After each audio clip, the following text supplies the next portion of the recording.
Hello, friends, this is the second part of the video. Enjoy the video. Things were starting to look up. I wasn't magically better at dealing with my problems, but going to the fight club gave me something I hadn't felt in a long time: control. The drills were hard, and sparring was tougher than anything I'd ever done, but every time I stepped onto those mats, I left a little bit of my fear behind. It didn't take long for the bullies to notice. A week after I started training, I was walking home from school when I heard footsteps behind me.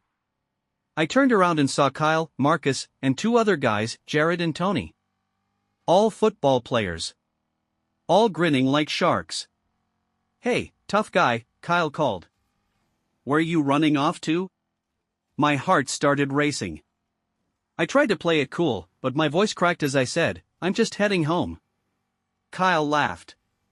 "Not so fast. We've got some unfinished business." Before I could react, Jared stepped in front of me, blocking my path. Marcus grabbed my backpack and yanked it off my shoulders, dumping it on the ground.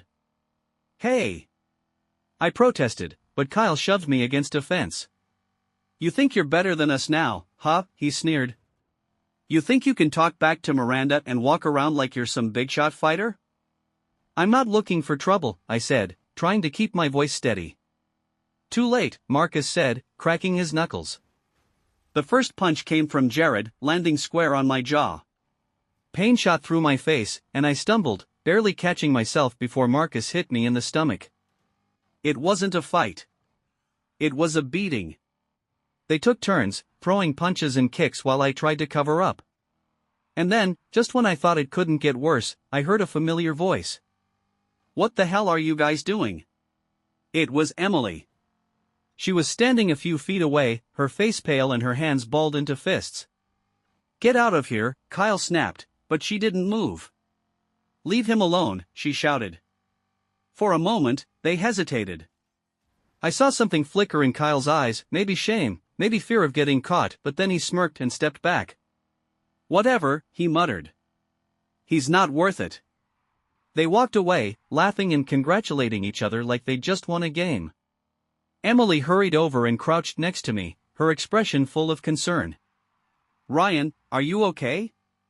I nodded, even though my body was screaming in pain. "I'm fine," I mumbled.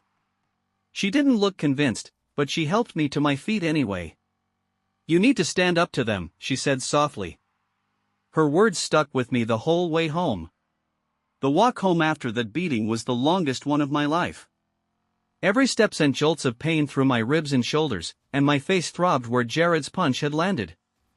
By the time I got to my room, I didn't even bother looking in the mirror. I already knew what I'd see: a loser who couldn't defend himself. But Emily's words kept playing in my head. "You need to stand up to them." I skipped Fight Club that evening. I didn't want anyone to see me like this, especially not Matt. Instead, I sat on my bed, staring at the wall, replaying everything that had happened. Why couldn't I fight back? The answer hit me like a brick: I was still scared. Even after all the training, all the sparring, I was still that quiet, nervous kid who just wanted to blend into the background. I hated it.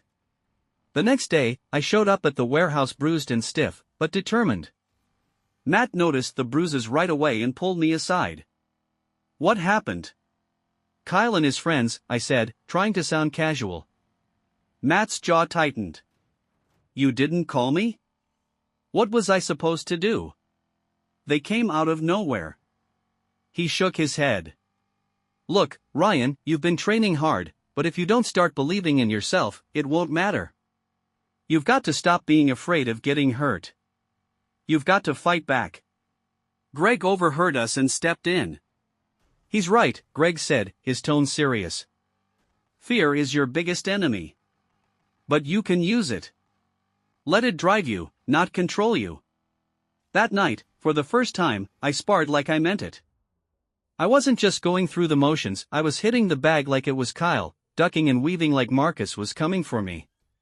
Matt paired me up with one of the advanced fighters, a guy named Chris, and even though Chris beat me, I landed a couple of solid punches. When it was over, Chris clapped me on the back and grinned. "You've got potential, man. Keep at it."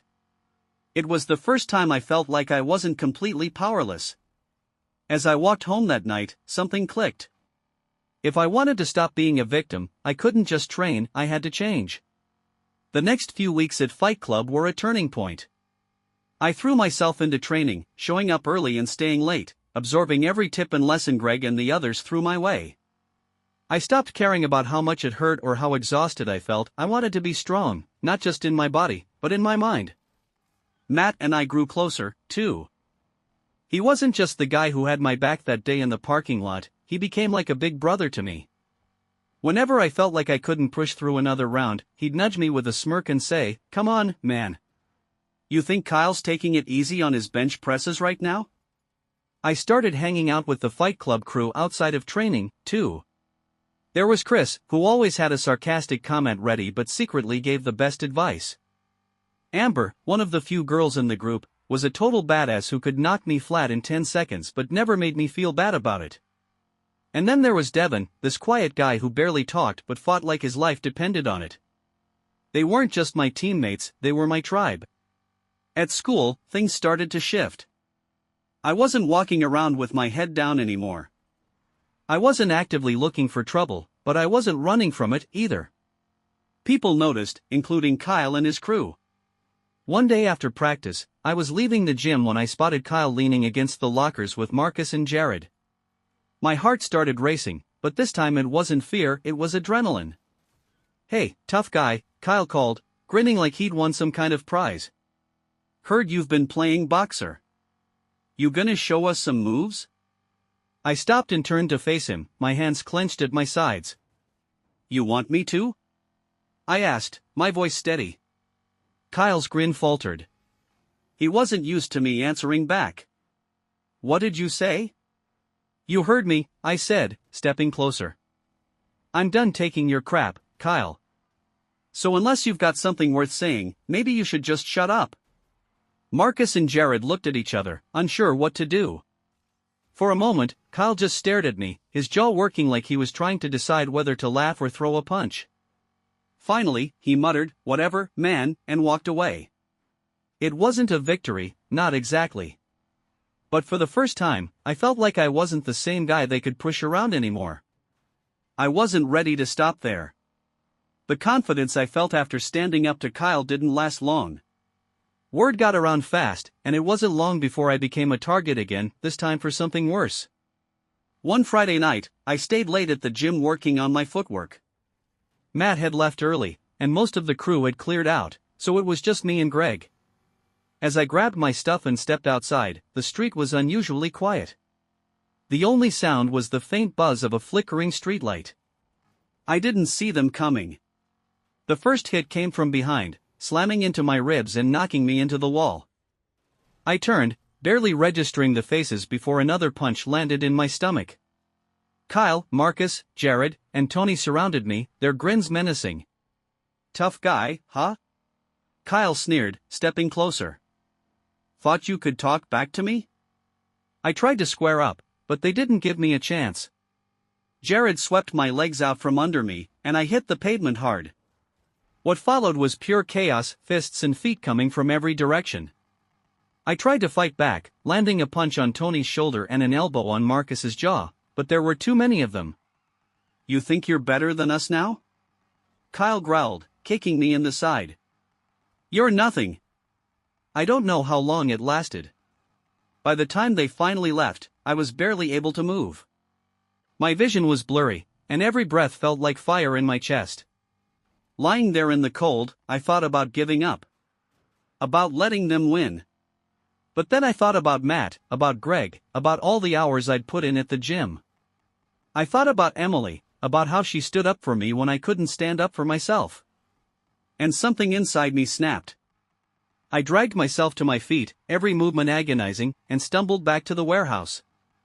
The lights were off, but I banged on the door until Matt opened it, his eyes widening when he saw me. "What the hell happened?" he asked, pulling me inside. "Kyle," I croaked. "And his crew." Matt's expression darkened. He didn't say anything, just grabbed his phone and started texting. Within minutes, Chris, Amber, and Devin showed up, their faces hard with determination. We're not letting this slide, Amber said, her voice like steel. No, I said, straightening as best I could despite the pain. We're going to make them apologize. All of them. Thank you very much for watching. Please support me by subscribing with a like and of course write a comment. Thank you and see you in another video.